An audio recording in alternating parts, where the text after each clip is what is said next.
Yerushalmi Baba Kama Perek Sheni Halakha Dalet. Avant de commencer Halakha Dalet, je voudrais reprendre les quelques dernières lignes. Quelques lignes au-dessus de l'Halakha Dalet, on va reprendre depuis Rav Amar Amda Ve'achala Miperot Ativurin. On va suivre ici exceptionnellement le Perouche dans la Gemara ici qui est un peu difficile. On va suivre ici l'explication du Noam Yerushalayim. Noam Yerushalayim, c'est un des Perouchim qui est ramené dans les Gemarot de Oz V'Adar, à la fin, dans les Halkut Mefarshim, et qui explique la Gemara de la manière suivante. Je pense que c'est la lecture la plus simple dans la Gemara, c'est celle-là. Et il est ramené aussi dans le Yerushalayim de Lav Yerushalayim. Donc la Gemara nous dit comme ça. Donc quelques lignes au-dessus de la Mishnah de Halakha Dalet. Rav Amar, Amda Ve'achla. Ça se trouve à la fin de Tête Amoud Aleph ou juste au-dessus de Tête 2 points sur la marge dans les autres éditions. Rav Amar, Amda Ve'achla Miperot Ativurin. Selon Rav, si la bête s'est tenue sur ses pattes arrière et a mangé de cette manière-là des fruits, un tas de fruits, elle a mangé comme ça, il faut ajouter le mot ici, patour. Tout le monde dit qu'il faut ajouter ce mot, patour. Donc selon Rav, il est patour dans ce cas-là. Pourquoi? Parce que c'est considéré comme Shen Birshut Arabim. C'est considéré comme un cas classique d'une bête qui a mangé dans un Reshut Arabim, qui est patour parce qu'on est patour de Shen dans Reshut Arabim. Peu importe si elle a mangé sur 4 pattes ou sur 2 pattes, c'est normal, il est patour. D'après ça, il se trouve à dire, Ma'ekelu Beshen, She'achla me'alechet ben ha'omedet. Dans quel cas il est patour dans Shen? Si elle a mangé peu importe en marchant ou debout, il est patour. Et si tu me dis comme ça, alors la khumra que nous connaissons dans Keren qu'il y a de plus que Shen, parce qu'on sait bien, quand la bête a mangé dans un Reshut Arabim, il est patour. Si par contre elle a encore né dans un Reshut Arabim, il est chayav. C'est la différence entre Shen et Keren. Shen, c'est la dent qui a mangé, il est patour dans un domaine public, mais si elle a encore né ou toute chose qu'elle a frappé volontairement de n'importe quelle manière, c'est comme Keren qu'elle a encore né, et donc il est chayav dans un Reshut Arabim. Et si tu me dis maintenant que Shen, peu importe debout ou en marchant, il est patour, alors Keren, dans un de ces cas-là, sera chayav. Donc Chomer be Keren, la chumra de Keren dans Reshut Arabim d'être chayav, chez Beata, me'alechet et ha'omedet, il faut inverser ici, d'après quasiment tout le monde, il faut dire chez Beata, omedet et me'alechet. La bête qui s'était arrêtée a donné un coup à la bête qui marchait, alors qu'une bête qui est debout, qui a mangé, on a dit qu'il est patour, mais dans Keren, il est chayav. Dans Keren, une bête qui s'est arrêtée, qui a donné un coup, est chayav. Parce que Keren est chayav dans un Reshut Arabim. Il fait Amar, n'est pas d'accord avec Rav, il dit, Amda ve'achala miperot atvurin chayevet. Si elle s'est tenue debout pour manger des fruits, il est chayav. Pourquoi il est chayav? Parce que c'est pas Shen. C'est pas habituel, c'est pas naturel qu'une bête, qu'une vache, qu'un animal mange debout comme ça. Donc, si c'est pas habituel, c'est plus Shen. Shen, c'est normal. Un animal, il marche, il mange, il voit, il mange. Donc, il est pas tôt dans un Reshut Arabim. Mais quand il est debout, on est sorti de l'ordinaire, et donc il est chayav. S'il est chayav, alors il se trouve à dire comme ça. Ma'ekelu beshen she'achla me'alechet. On efface les mots ben ha'omedet. Donc, dans quel cas il est patour? Ma'ekelu beshen. Quelle est la coula de Shen? C'est quand elle a mangé she'achla me'alechet. Elle a mangé en marchant. C'est le seul cas où il est patour. Parce que si elle a mangé debout, il est chayav, comme on a dit. Donc, il se trouve à dire que quand elle a mangé en marchant, c'est ça le cas où il est patour. Il faudra dire que Keren, dans le même cas, il sera chayav. Donc, Chomer be Keren, Shebata me'alechet et me'alechet. Il faudra dire que dans Keren, il sera chayav si elle a donné un coup en marchant à une autre vache qui marchait, et que malgré que dans Shen, il est patour en marchant, dans Keren, il sera chayav en marchant. Et ça, ce sera le cas de Keren où il est chayav, d'après Ilfaï. Mishnah suivante, Halakha Dalet. Ketzad meshalem ma shenenet. La Gemara ici se rapporte sur la halakha qui disait que une vache qui a mangé dans un Reshut Arabim, il est patour. Mais de quoi il est patour? Il n'est pas patour complètement. Il est patour de ce qu'il a endommagé.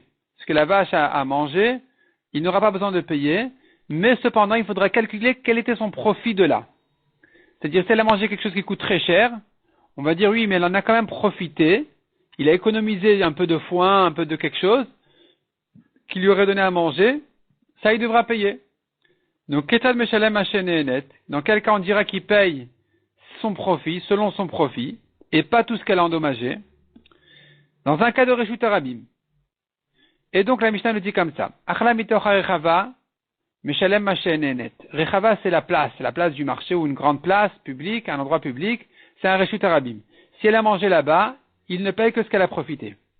Pas tout ce qu'elle a endommagé, que selon son profit.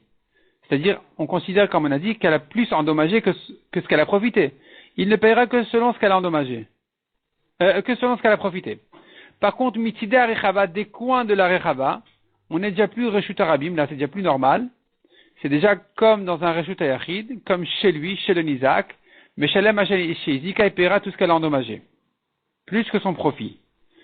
De même, mipet achachanut meshalem mashenenet, si elle a mangé de l'entrée du magasin, alors c'est encore un reshut arabim, il ne paye que ce qu'elle a profité. Mitochachanut meshalem Izika, mais si elle a mangé de l'intérieur du magasin, il payera tout ce qu'elle a endommagé parce que on est chez le nizak. Ravamar, akmat savara ve'achla, elle a tourné son cou et elle a mangé là-bas dans les coins de la rechava, de la place publique, meshalem Izika. C'est là où on dit, elle est rentrée chez le nizak là. Elle est plus dans sa marche classique du reshut arabim. C'est pas classique pour une vache de tourner sa tête, pour tourner son cou, comme dit la Gemara, pour manger des coins là-bas de la rechava, ça s'appelle manger chez le nizak, il est chayav. Ve'at nina demande à Gemara, bon, mais pourtant on a vu dans la Mishnah, si elle a mangé de l'entrée du magasin, il ne paye que ce qu'elle a profité.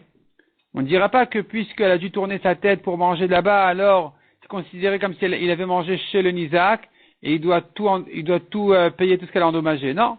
On appelle ça encore un reshut arabim. Or, pour manger de l'entrée de la chanout, du magasin, il aurait fallu tourner la tête et Akmat Savara, comme dit la Gemara, elle a vraiment tordu son cou. Donc on devrait payer tout, puisqu'on n'est plus dans une marche habituelle d'un reshut arabim. Mitoch hachanut meshalem masheizika. Et si elle a mangé de l'intérieur du magasin, elle doit tout payer. Maïkedoun, alors comment on arrange cette halakha avec Rav? Amar Bessi Rabiboun tiftar keshehaya chamor taon gdaim. Il s'agit ici d'un âne chargé de petits chevreaux. Donc sur l'âne, il y avait des petits chevreaux, ou bishat avaratan, et en marchant, pashtut savaren, ils ont tendu leur cou, ve'achlu mipetach hanout, et ils ont mangé de l'entrée du magasin, et là, ils n'ont pas eu besoin de tordre, de pencher du côté, de tourner leur cou. Ici, ça s'est fait naturellement sur la marche au reshut arabim, et donc, meshalem hashenenet, c'est là on dira il ne paye que ce qu'elle a profité, parce que ça fait partie de sa marche sur le reshut arabim. Par contre, si c'était la vache qui marchait elle-même et qui a dû tordre son cou pour manger des côtés de l'entrée du magasin, là on n'est plus dans une mangeaille habituelle d'un reshut arabim. Ça s'appelle vraiment manger chez le nizak. Là, il aurait été chayav de tout payer. Mais puisqu'il s'agit ici des petits chevreaux qui eux n'ont pas eu besoin de tourner leur cou, leur tête, ils ont mangé comme ça naturellement en marchant sur l'âne. Alors, dans ce cas-là, on dira c'est comme un reshut arabim, ils ne payent que ce qu'ils ont profité. Par contre, dit la Gemara, mitoch hachanut meshalem hasheizika, si vraiment ils sont rentrés à manger dans le magasin, là, vraiment, c'est chez le nizak qu'il faudra tout payer. Rav Amar. Qu'est-ce qu'on dit maintenant? Il pèse selon son profit. Qu'est-ce que ça veut dire selon son profit? Rav Amar achla seori meshalem teven. Si elle a mangé de l'orge, il ne paiera que du foin. Parce qu'il va dire, écoute, moi, je lui aurais acheté du foin. Donc, j'ai profité du foin. C'est ça ce que je paye. Ve'ataner apria ou palig. Mais Rabbi Chia, il ramène une braïta qui n'est pas d'accord avec ça. Et qui dit, il nous manque une partie de la braïta. Et la braïta, la belle conclut en disant, les fichachim achlachitin shen raot la rezoptura. La braïta, elle commence en disant, il paye le profit de la bête. Et donc, si elle a mangé du blé, qui sont mauvais pour elle, comme on a ramené ici, alors il est pas tour. Achlachitin shen raot la, c'est mauvais pour elle le blé, à rezoptura, il est pas tour. Mais si elle a mangé de l'orge, alors, il va payer plus que du foin. Il va payer ce qu'il aurait été prêt à payer sur de l'orge. Donc, il va payer un peu moins cher, mais on va pas dire qu'il ne paye que du foin. Et donc il n'est pas d'accord avec Rav qui a dit qu'il paye vraiment le minimum. Shinat ve'achla. Shinat, elle a fait un changement, elle n'a pas à manger de manière habituelle, elle a mangé avec un changement, mais shalem, nezek shalem. Il doit tout payer. Qu'est-ce que ça veut dire? Maou shinat ve'achla, de quel cas il s'agit, de quel changement il s'agit? Mais shalem, nezek shalem. De quel cas il s'agit que tu dis si elle a changé, il y a eu un changement, elle a mangé, il paye tout? Aïta kupatom ufshelet la'achora virshut arabim. Il y avait sa boîte qui était sur son dos dans un reshut arabim, ou pashta paret pia, et sa vache a tendu son cou en avant, et pia, c'est sa bouche, ve'achala mimena, et elle a mangé de là, mais shalem nezek shalem. Il doit tout payer. Parce qu'on considère la boîte comme le reshut an Isaac, comme si vraiment elle a mangé de chez le domaine du Isaac, et donc il faut tout payer là-bas. Soug c'est une boîte. Chez Natoun le Petach HaChanout, qui est posée à l'entrée du magasin. Chetziom ibifnim vechetziom ibachutz, moitié à l'intérieur, moitié à l'extérieur. Ou pashta paret pia ve'achala mimena, et la vache a tendu à son cou et a mangé à l'intérieur. Mais Shalem Nezek Shalem, il doit payer sur tout ce qu'elle a mangé, il devra payer Nezek Shalem parce que ça a commencé chez le Nizak. Il devra payer donc tout le dommage et pas uniquement selon son profit. Mishnah suivante à la Chahe. Hakelev vagdi shekaftu merosh agag, un chien ou un petit chevreau qui ont sauté du toit. Veshibouret akelim, ils ont cassé des objets. Mais shalmi nezek shalem, ils doivent tout payer, car c'est leur habitude. Ils sont mouad, ils doivent tout payer parce que c'est leur habitude de sauter de partout, et donc il devra tout payer. Kelev shenatalet acharara, un chien qui a pris une galette brûlante. Ve'alach lo lagadish, il est allé avec un tas de blé. Achalet acharara, il a mangé la galette, la partie supérieure. Ve'idlik et agadish, et la partie inférieure qui était donc, c'était collée à une braise. Avec ça, il a allumé le blé. Alacharara meshalem nezek shalem. Sur la galette, il doit tout payer. Parce que c'est Shen chez le Nizak, il paye tout. Ve'al agadish meshalem chati nezek. Et sur le gadish, le blé, il paye que la moitié. Donc, disons, c'est-à-dire dans ce cas-là, sur le gadish, il paye que la moitié. Pourquoi? Parce que c'est comme Tororot. C'est comme si il avait envoyé jeter un caillou en marchant. Et ça, c'est parti, c'est endommagé. Ici aussi, son feu, il est parti au loin. Et donc, il ne paye que la moitié dessus. Itan yetane shekaftu. Il y en a qui enseignent dans la Mishnah le chien et le chevreau qui ont sauté. Itan yetane shenaflu. Et une autre version qui dit sont tombés. Amarabi Yochanan kine matnita. Ainsi est notre Mishnah shekaftu. C'est que s'ils ont sauté qu'il est chayav. Naflu lobeda. Mais s'ils sont tombés, on ne dira pas dessus qu'il est chayav. Parce que c'est pas ordinaire, c'est pas classique, donc il sera pas chayav de payer tout le nezek. Kelev shenatal et harara. On a vu à la suite de la Mishnah un chien qui a pris la galette avec la braise. Resh Lakish amar bematit et taour al kol shibolet ve shibolet. Resh Lakish dit il n'est chayav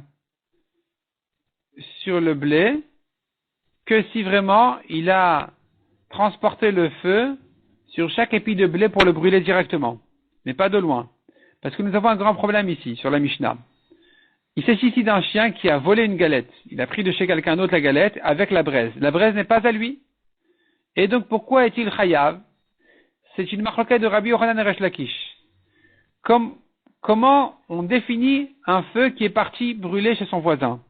Est-ce qu'on dira un homme est chayav parce que son bien a brûlé, un homme responsable que ses biens n'aillent pas endommager, ou bien on dit non, c'est comme si ces flèches sont allées blesser, brûler, endommager. Ce Resh Lakish, c'est son bien, un homme responsable de ses biens, comme il est responsable de son taureau, il est responsable de son feu. Quand c'est pas son feu, comme ici, c'est le chien qui a pris une galette avec une braise qui n'était pas la sienne, pourquoi est-il chayav? Pourquoi il serait chayav? Il faut dire que vraiment il est allé, il a transporté le feu de d'épi en épi, il a tout brûlé directement, c'est pas que le feu est allé s'est propagé. Parce que si c'était comme ça, on n'aurait pas pu le rendre chayav. Parce que c'est pas son bien pour en être responsable. Donc il faut dire que c'est le chien qui l'a fait directement et donc c'est son bien parce que c'est son chien qui a brûlé directement. Mais si le feu est allé et a avancé plus loin que ça, il n'en est pas responsable. Il n'est pas responsable du feu. Ça c'est Resh Lakish. Rabbi Yochanan Amar, mais d'après Rabbi Yochanan,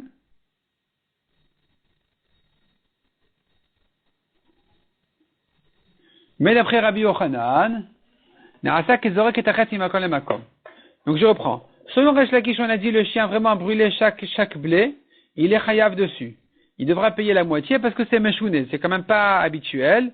Donc c'est comme Keren qui paye que la moitié au début. Selon Rabbi Yochanan, non, il n'y a pas besoin d'en arriver là.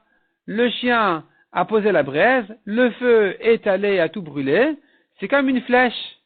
Pour Rabbi Yochanan, le feu d'un homme c'est comme ses flèches, et donc comme quelqu'un qui jette une flèche d'un endroit à un autre, qu'il est responsable sur ce qui va se passer là-bas.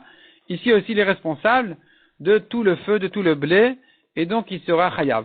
Simplement, puisque c'est son chien qui l'a envoyé, au loin, c'est comme tzorot, comme les cailloux qui ont sauté de ses pattes, et donc il n'est chayav que la moitié. Alors, Rabbi Yitzhak bar Tavla, il Rabbi Yitzhak bar Tavla, il ramène une preuve de la Mishnah pour Rabbi Yochanan. Donc, il y a ici une correction. Au lieu de Messiah le Resh Lakish, ça veut dire Messiah le Rabbi Yochanan. On a vu dans la Mishnah, le chevreau qui était attaché, mais l'esclave qui n'était pas attaché, qui était proche du blé.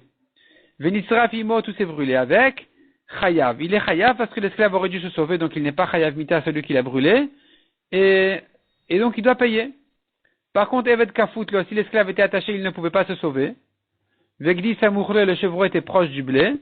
Patour parce qu'il est chayav mita à cause de l'esclave, donc il est patour d'argent. Et ça, c'est une preuve pour Rabbi Yochanan. Pourquoi? Comment ça? Imomerat, si tu dis, chez En Kezorek et Achet Imakon Makom, qu'il n'est pas comme quelqu'un qui a jeté une flèche d'un endroit à un autre, si tu ne veux pas dire comme Rabbi Yochanan que le feu sont ses flèches, alors, pourquoi il serait patour sur le blé? Et alors, si l'esclave est mort? Si tu me dis c'est comme si son bien est allé endommagé d'un endroit à un autre, alors al-shibol atarishonan itrayav mita. Sur le premier blé ou sur le premier endroit où il a posé la braise comme ici sur l'esclave, il est chayav mita, ça va. Ça va, donc il est patour sur le premier blé.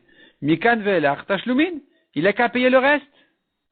Puisque tu me dis que c'est pas considéré comme une action de jeter une flèche pour laquelle il est patour d'argent parce qu'il est chayav mita. Tu me dis que c'est son bien, son feu et son bien. Son feu qui est son bien va et brûle, va et brûle, va et brûle, va et brûle. Donc pour chaque instant, il a un nouveau chiyuv. Le premier chiyuv qui a brûlé l'esclave, il est pas tour d'argent parce qu'il est chayav mita. Mais sur la suite, il doit être chayav d'argent parce qu'il n'est pas chayav mita sur la suite du blé. Or on a dit qu'il est pas tour complètement. Pourquoi il est pas tour? C'est une preuve pour Rabbi Yochanan qu'il n'est responsable que de l'instant où il a jeté cette flèche-là qui est son feu, de l'instant où son feu est parti. Sur ça, il est responsable, et sur cet instant-là, il n'est pas tour d'argent, peu importe les conséquences, puisqu'il est chayav mita. Puisqu'en jetant cette flèche-là, il a tué un esclave, et que cette flèche a continué à brûler tout le tas de blé, alors, il doit être pas tour sur tout le blé, parce que son action n'est que l'instant où il a jeté la flèche, d'après Rabbi Yochanan. C'est pas comme Resh Lakish qui a dit c'est son bien qui va et qui endommage, qui va et qui endommage. Donc, c'est une preuve de cette Mishnah pour Rabbi Yochanan. Amar Rabbi Yossi Vachmamina, Rabbi Yossi ramène encore une preuve. Shorosh Edik, on a pris encore dans une Mishnah. Shorosh Edik et Takadish Beshabbat Chayav. Son taureau qui allumait un tas de blé pendant Shabbat, il est Chayav. C'est une khumra sur son taureau. Veush Edik et Takadish Beshabbat Patour, alors qu'un homme qui lui-même a brûlé le blé de son ami, pendant Shabbat, il est Patour. Pourquoi il est Patour? Imomer Acheno Kezorek et Achet Imakon le Makom. Si tu ne dis pas comme Rabbi Yochanan qui a dit que c'est comme s'il jetait une flèche d'un endroit à un autre.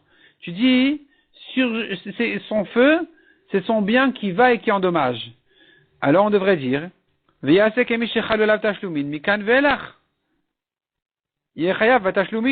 devrait dire ce qu'il a eu, est imposé sur lui un chiyuv de payer depuis le deuxième instant. C'est-à-dire lui, il a allumé le feu, il est chayav mita. Sur l'action qu'il a fait, il est chayav mita. Donc le feu qu'il a posé sur le blé qui s'est brûlé sous sa main, sur ce blé-là, il n'est pas tour, il n'a pas à le payer. Parce qu'il a fait une melacha de Shabbat, il est chayav mita dessus. Mais le feu qui est allé, qui a avancé, plus loin, c'est plus lui, c'est plus l'homme. C'est son feu. Sur son feu qui va faire des dégâts pendant Shabbat ne rend pas l'homme chayav mita. Donc maintenant, dorénavant, sur la suite du dommage, l'homme devrait être chayav de payer. Parce qu'il n'est pas chayav mita sur la suite du dommage. Il n'est chayav que sur le premier instant, sur le premier blé. Donc je devrais dire, il est chayav mita pour le premier blé. Et chayav d'argent pour le reste. Or, on a dit, il est pas tour sur tout le blé.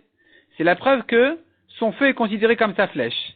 et que puisqu'au moment où il a lâché la flèche, il était pas tour d'argent parce qu'il est chayav mita, toutes les conséquences dorénavant, il en sera pas tour parce qu'il n'est chayav que sur l'instant où il a jeté la flèche. Or, sur cet instant-là, on ne peut pas le rendre chayav de payer de l'argent. C'est une preuve pour Rabbi Yochanan que son feu sont ses flèches. Chad Barnash, Afik Paltira Bepura. La Gemara raconte qu'un homme avait sorti, une Paltira Bepura, c'est un grand récipient. Il a sorti un endroit, un Reshut Arabim, un endroit public. Avar Chamra Vetavre, et passé un âne et l'a cassé. Ataouvda Kumer Rabbi Trak Bar Tavlai. La Sheila a été posée à Rabbi Trak Bar Tavlai qui a dit, Amar lo chayav l'arkloum. Il n'a rien à te payer, le propriétaire de l'âne qui t'a cassé ton récipient, il n'est pas tour. Pourquoi? Parce que ton récipient n'avait rien à faire là-bas. Velod, non seulement ça, et la Shem Nizok chayav benizko. Mais s'il était endommagé, si l'âne avait été endommagé, tu en aurais été responsable. Tu aurais été chayav de le dédommager, puisque tu n'avais pas le droit de laisser tes affaires dans un reshut arabim alors que ça risque d'endommager les animaux qui tournent là-bas.